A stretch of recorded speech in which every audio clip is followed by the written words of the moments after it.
the desert. Fun place to visit, but I wouldn't want to live there all the time. My plants say that's what I'm doing to them. So, like everybody else, I'm striving to increase humidity so they can have these kind of conditions. I've read about multiple ways to raise humidity, so some of which I'm not going to address here, but I'm going to test a bunch of them.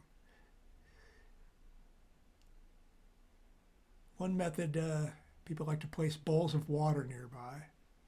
So I thought I would put these min-max gauges, test that out, got 4-point increase in humidity. Not that great. And I thought, let's do a big tray. That'll have more surface area.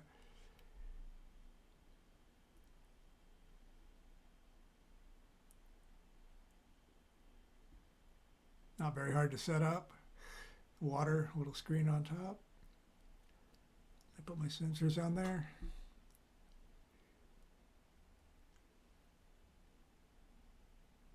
It went up 10 points. That seems high. I question the water temperature. Then there's the classic pebble tray, which is pebbles that are kept moist in some kind of tray. Here's a deep dish version, partially just to hold my little apparatus in place. But I wanted to get readings at different heights above the humidity source. I had all these sensors. I thought I should use them.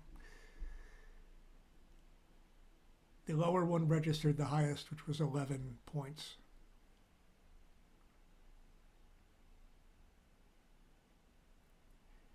My second guessing about the water temperature made me think, let's just heat the water up intentionally just to see what kind of effect that will have.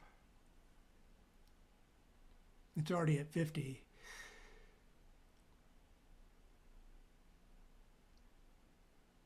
We'll heat it up for a ways.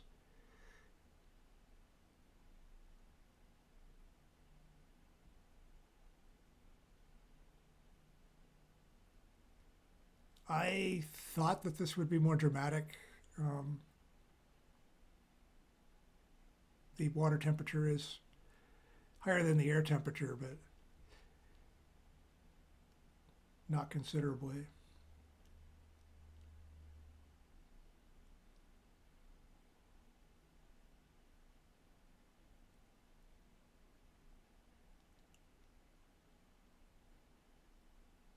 Let it run for quite a while. 7 points. Not worth the effort. When I was much younger, I worked installing tile, and the Mexican and Spanish tiles always impressed me with their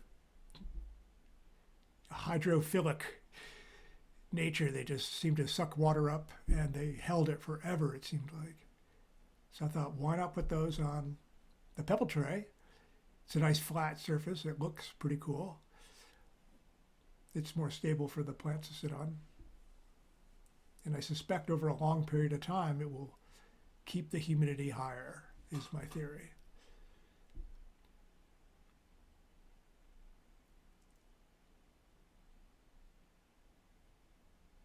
And in fact, 12 points, not bad.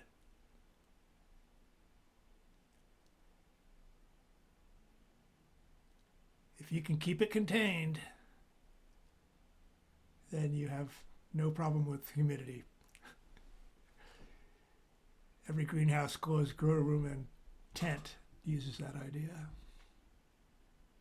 Grouping plants together. I built kind of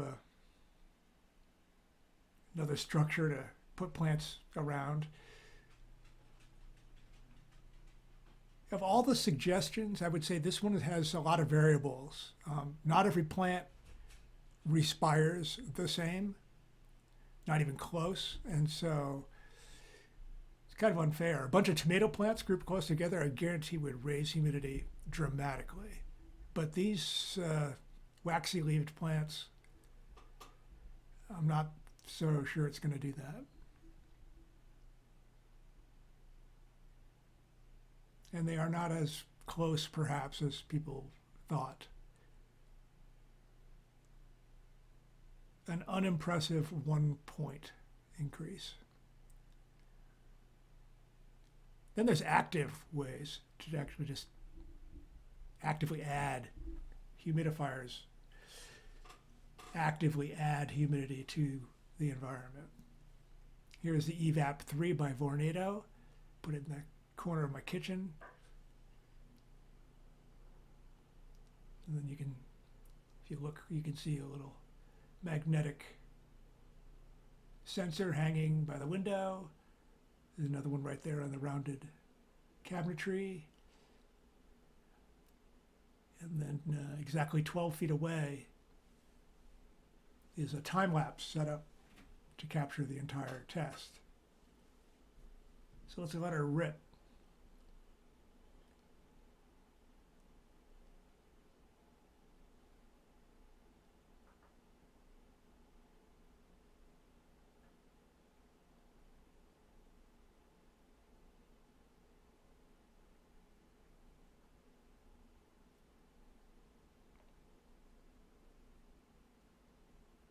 It steadily goes up 9 points. Then the humidifier gets turned off. I left this in here because some people say that the humidity lingers for 6 or 7 hours, which it does not. 8 feet away, it went up 9 points. 32 inches away, it went up 12 points. Then I tried the EVAP 40, which holds 4 gallons of water. It's a considerably bigger unit than the EVAP 30 that we just tested. And we're going to do the exact same thing with this one. Time-lapse setup.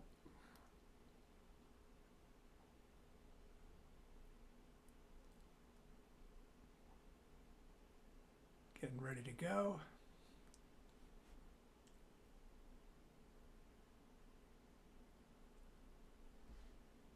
Didn't do the off sequence for this one.